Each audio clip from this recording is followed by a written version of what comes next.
You explained that so eloquently, and yeah, I didn't even think about breaking down the concept of progressive overload to the overload part. Mm, Yeah, it's interesting because I find that many people, when they're just starting out, they tend to think, okay, if I want to be more advanced, I'll just do an advanced program. Um, when in fact, you actually make much more progress by following a novice program because the progressions in the novice program is going to be a lot more aggressive because it's accounting for the fact that you can make a lot more progress. Whereas for advanced, you're really trying to make progress, a small amount of progress over a long period of time. yeah, it is almost perfectly aligned to be a shitty program for you. If a well-written advanced program is used by a novice, it has two things that don't align with you as a novice lifter. One, there's typically more work and more and harder work.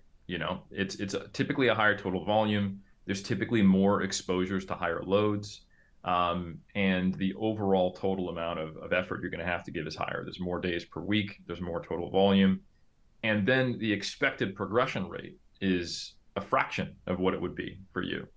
Now, the reason why those two things are not aligned is, like you said, you can be progressing much faster. You can go from a 60 to 120 pound squat in 12 weeks. You can add 10 pounds to your squat every week. The advanced program is based on the assumption that you might be able to add 10 pounds to your squat after 12 weeks, 1/10 of that same progression rate. But it's doing so much more work to get there. And what are you not adapted to as someone who's only been recently training for a few months and you've only had a few months of training adaptations in your body? You haven't had years of developing the resilience and workload capacity and injury resilience as well, of Mm-hmm. the advanced lifter.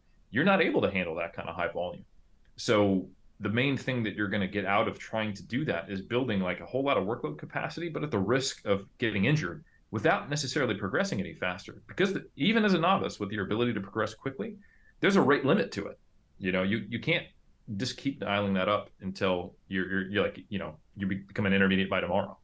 You know, your novice gains are easily maxed out, and there's actually data suggesting that so long as the approach is relatively reasonable, you might not get a whole lot out of individualizing your program as a novice. Now, granted, I'm extrapolating from some endurance training studies that have shown this, but I think that principle probably holds true based upon my anecdotal experience as a coach for resistance training. So long as it's a sound program, there's a reasonable rate of progress, there's a sufficient, dose, the loads are appropriate, overload occurs, you're going to make the maximum rate of progress you can anyway. So doubling your training volume or increasing your training frequency by 2 days per week, to try to be advanced, it's basically just being impatient and increasing your risk of injury, but not enhancing and potentially slowing your rate of progress. Because when you get a plateau and you're not able to progress, there is typically, if we all else is equal outside of what we think of as what's going on in the weight room, there's two reasons to why you've stopped progressing. Assuming that the specificity of the program and the constraints are ideal for you, like the loading is right, some of the other qualitative factors. You're either doing too much or you're doing too little, right?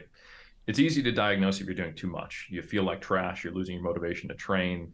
You have lots of aches and pains.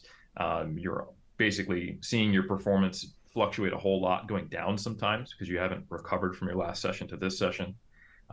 And generally, you are really struggling to accomplish the training. You dread it, and you're dealing with under recovery. On the flip side of it, if you're not feeling those symptoms and you're able to recover session to session, you don't feel like you need to deload, you're feeling good, you're motivated to train, and it doesn't feel very hard the individual sessions, but you're not progressing. That might be an indication that you're not doing enough. So if you were a novice and you jump right into an advanced program, you'd probably be erring on the side of doing far too much. You would be eking out these pretty decent gains when you could, but they would probably be poorer than if you just simply did what was needed to max out your gains rather than blowing way past it and then also having slower progression than is necessary.